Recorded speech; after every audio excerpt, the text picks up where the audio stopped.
it's Sandra Pike from Roller Page Atlantic, the Pike Group, back again. And, the summer's over. Here we are going into our spring market. And, have things changed?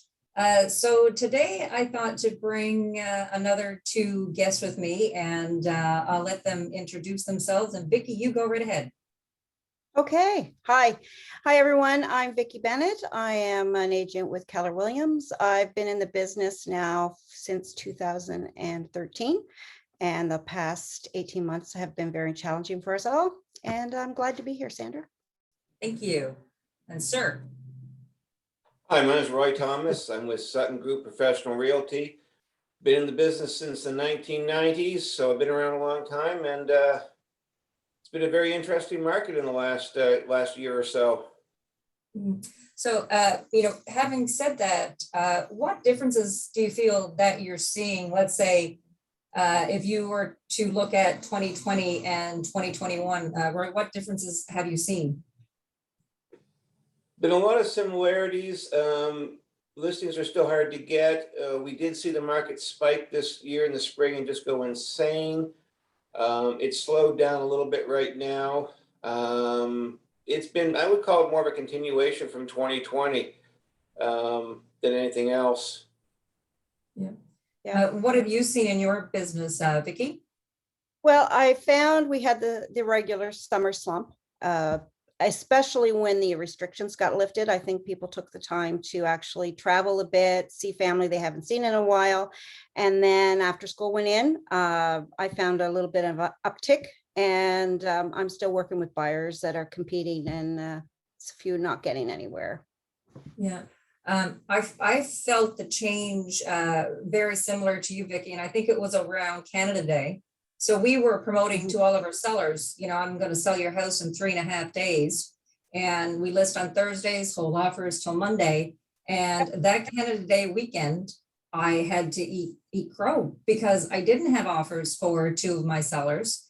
And now I had 6 people in the wing who were coming to the market, and I had to backpedal to all of them. I'm like, the market has shifted dramatically. And I believe, yes, not only Canada Day, but restrictions had lifted, and people were traveling. Speaking of restrictions that have been lifted, Roy, do you see that, if when we go into phase 5 and it's more laxed, do you think that the market will go up, or do you think we'll just continue right now the way we have been? I think we are going to see a little bit of an uptick. People will be out and about more. And so, yeah, I think it will be a bit of an uptick. Plus, I think we're going to see a strong fall market going into the winter. I'm still very busy. Got a lot on the go, a lot of people coming on the market. So I think it's going to continue to be strong. I don't think it'll be like the spring, but I think we are going to see it go up just a little bit over the next month or two. Mm-hmm. Where do you see the spring market, Vicki? So last year, I think our market was, we had a big boom because in 2020, we didn't have the military who moved here. Exactly. And, in 2021, we had the military were coming in droves. And I saw a big difference in the military budgets this year. Typically they were under 400,000. But this year they were like 700,000 and up, and they were buying properties in cash, and they were. So was that, you feel, the catalyst to the strong market that we have? Is it going to be as strong coming this spring, you feel? I felt that, yes, the military was completely down. Now I have several family members in the military, and I was speaking to my nephew who said, like, most of the postings were on hold. His course was remote. Instead of going to Ottawa, he did his courses at home. So he said that this spring, all of those people now will be sent to Ottawa to do the remainder of their training. So I think we're going to have another uptick of military for sure. That, combined with the people still coming, the exodus from the West and from Ontario added to it, and the lack of housing supply is a big deal. I still have Ontario buyers looking and still coming. Yeah, it's been, it's crazy. So do you feel, Roy, that, I remember you being interviewed back in 2012, and I think you sold a property in the North End. It went 30,000 over asking. It was the West End that went 43 over asking. It was bizarre. It was this type of market back then. It was in February on top of that, and it was just nuts. We had 25 showings in one day. Yep. So, you know, and then we had like a little mini crash, we'll say, or the market kind of balanced out after that. Do you see that happening with us, let's say between 2022 and 2023? Like, where are we still going to continue? So last year at this time, houses were the average house in Halifax was 363,000, and now it's at 456. So do you see it going up by, you know, another 100 grand this year? What a house is going to be worth, let's say in 2022 from this year? I hope not. I don't know if it'll go up 100 grand. I do think we're going to continue to see prices rising.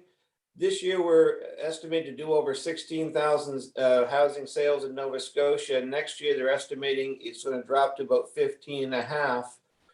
So with a shortage of sales, it'll probably translate to a shortage of inventory, which means it'll keep driving prices up. So I think we are going to see prices rise. I don't know if they'll go up $100,000 or not.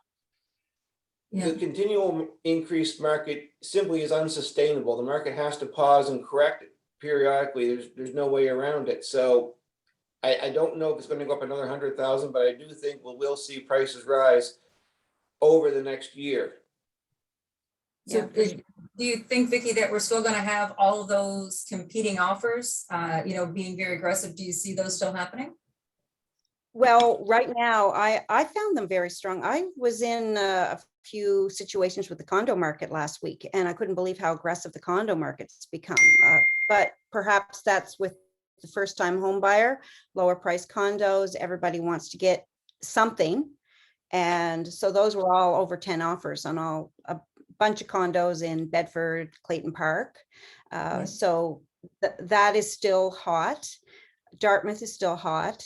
So we're still in competing offers on almost everything in Dartmouth, but some people have told me if certain areas are starting to slow down a bit, so they may ebb, but I think we're still going to see competing well into 22, and hopefully we'll calm down. But I think it's really a supply demand issue right now that we're dealing with.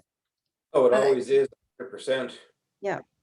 So, but so I did a CMA, like a market analysis on a property in Eastern Passage. And in August, guess what the average was over asking that was happening in Eastern Passage, for example, you know, last month? 15? 21,000. And then when I look at some other places, you know, it was 13,000, or, you know, in Sackville at one point, it was, you know, over 80. Like it's been, so I believe it, you know, it is supply and demand, and it is, you know, depending on whatever part of town you're in. Do you think that, so I was reading an article in Nova Scotia there last week, and they said that the Halifax market, even though prices are up, it's down by 11%, and they projected it to be down by 16% next year. So what are your thoughts on that? What? Yeah, I think we're going to see the prices will continue to rise, but not at the same rate. So yeah, I mean, this year I sold one house on the street for a price. 4 months later, I sold the identical house a few doors down, multiple offers on them both, but the second one went for 10% less than the first one did. And they were virtually the identical house, and they were a couple of doors apart. So yeah, again, I don't think the price will continue to rise, but I just don't think that same acceleration is sustainable. So what should a seller be pricing their house at? You know, if we're not getting, let's say, all the competing offers, for example. So if house A in June sold for, you know, in competing offers, let's say for 350, and it was listed at 275. Now, when you go to list that house, because there's still not a lot of inventory, because we've been having like that, you know, that market that we had between, let's say, April and June, what are you going to tell the seller to list their house at? Or should they list it at 275, or should they, or, you know, list it at 350? And that has been, I think that's been the issue with sellers, is just, I mean, back in when I first started, I did a CMA, I did, I accounted for what was done in the house. And then all of a sudden the game had changed completely and we were all lost. Like, how are we pricing this? Because it doesn't seem to matter whether there's a laminate countertop or a granite countertop. We need a house. So now I will have a deep conversation with the seller on what their goals are and what they want to have out of their home, and go from there. What is the lowest you will take for your home? Because we know now we're still going to get more offers than one, generally speaking.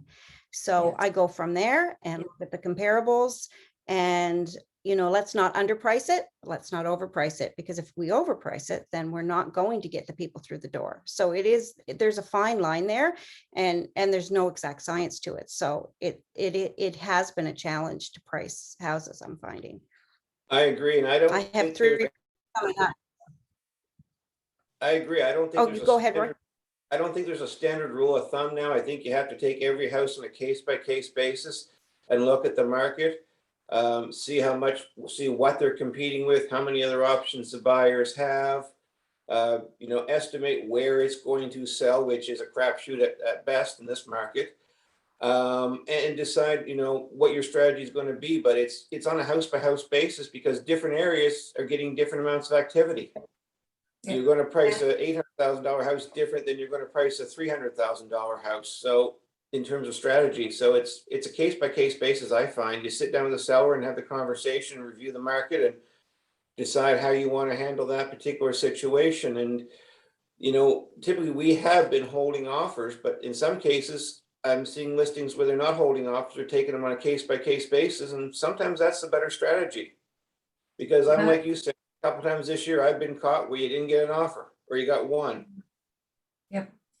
You talk about strategy, and I had an agent call me a couple of weeks ago, and she asked me if I was doing this particular strategy. So I'd like to get your thoughts. She said, Sandra, I'm seeing a lot of agents here in Halifax now that they will list the house. Let's call it 350, and the seller is hoping to get over 400. And if within the few days they didn't get offers, they're now pricing the home at 425, for example. So again, they went in, they listed at 300, 350. They didn't get any offers. Now they changed the price to 425. And what do you think of that as a strategy for pricing a home, Roy? I don't like that. Yeah, If you get offers on 350, how do you justify 425? Yeah. I'm not a fan of that. I mean, typically some agents, and I've done it too, we price it down, but I wouldn't be pricing a 425 home at 350. So I think you probably should have started on, you really should have been able to look at it and figure out what are our chances of getting multiple offers at 350. And if you don't think you're going to get them at 350, then maybe you need to actually have the price a little bit lower, but I don't see going up to 425 after a few days. How do you explain that price increase to other agents and buyers when they call and say, why did it raise in price in a week, Exactly. $75,000? How do you explain that? Oh, absolutely. And I just think that would be too stressful. That certainly is not my MO for listing houses at all. I totally don't agree with that. And it's just too stressful, I feel, all around. Vicki, have you ever gotten to a situation this year where you didn't get multiple offers on a property, but you got a price at ask? You got an offer at ask, or you submitted an offer at ask, and then the seller came back, well, no, I'm not accepting that offer at ask. I want X amount, and here's the counter. Yep. Have you received that? Yep. I haven't received it on the selling end, because I always warn my sellers, if you don't have any offers and you get an offer at ask, are you willing to take your asking offer? Let's price it there. And that's how I like to price. But yes, I've had that situation with a buyer, and the buyer is like, well, what the heck? I've offered them asking, and they've countered 50 more. And yes, I've had that happen. And yeah. I would prefer things be listed at what people want for their houses.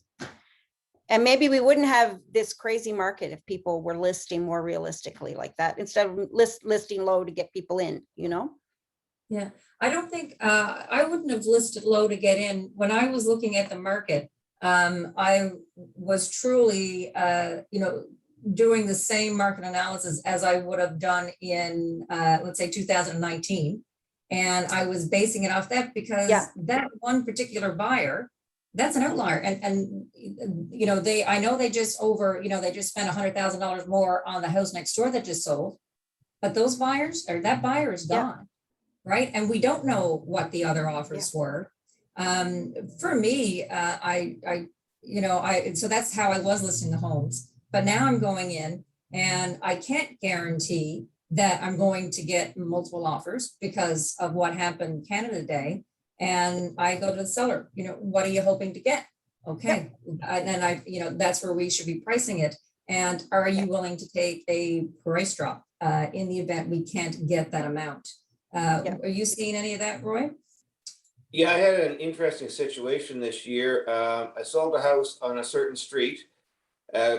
Other sellers on the street called me, wanted me to list their house. It was identical house, but they had some extra improvements. So we did raise, it was a couple months later, but we did raise the price up, held offers, and then didn't, the day when we were doing the offers, we got one offer at full price. And the sellers were visibly upset about that. That didn't go together. Thankfully, we got multiple offers 2 days later and did get it sold. Yeah. It's pricing. It is a challenge in this market. Yes. Yeah. You've But got to really look, what does the seller want? What are they willing to take? And then you've got to figure out how do you get at least that and hopefully more. Mhm. I was doing a CMA the other day, and I noticed that what the comparable I was using, they had listed, it was a condo, and they had listed it at like 230, and then they reduced to 219 and ended up getting 246. So obviously they didn't get anybody in the door, and then they reduced, and then they got multiples and got more than they had listed originally for. So it's crazy. You just, what do you tell people? What do you tell your sellers when you see situations like that? Just, it's all about pricing and getting as many people in as you can, I guess, Absolutely. If you had to give one piece of advice to the seller in 2022, Roy, what would it be? Just one piece. Good question. I think when you're sitting down to price your house, you have to be very cognizant of what the market is, look at what it is, and figure out the best pricing strategy to maximize the offers, maximize the price. And be ready to take the, it's a hard call, Sandra. I think you're really just going to have to be very careful when you price the property to get the highest possible price and maximize the demand. We are getting all these offers on properties because we're getting multiple showings, we're getting a high demand. You have to be able to get that demand, or you're not going to get these high prices that we've been seeing. Yeah. And what would be your advice for buyers in 2022, Vicki? I think patience is key. I think a lot of buyers when you have to tell them you've only offered on 2 properties, it's not that bad, because people get very emotional and upset, and rightly so, because they need somewhere to live. So find an agent you trust, find somebody you can work with, and be patient, and let us do the best we can for you. And I would say in HRM and Nova Scotia, we're really lucky because everybody is, all the real estate agents are really trying hard for their clients. And I think that it shows. I think we have a great board and association, and we should be all proud of that, because Nova Scotia is a great place to live. And obviously everybody wants to live here. Absolutely. Absolutely. Well, thank you both for joining me today, and we'll talk soon. Okay, great. Thanks, Sandra. You're welcome.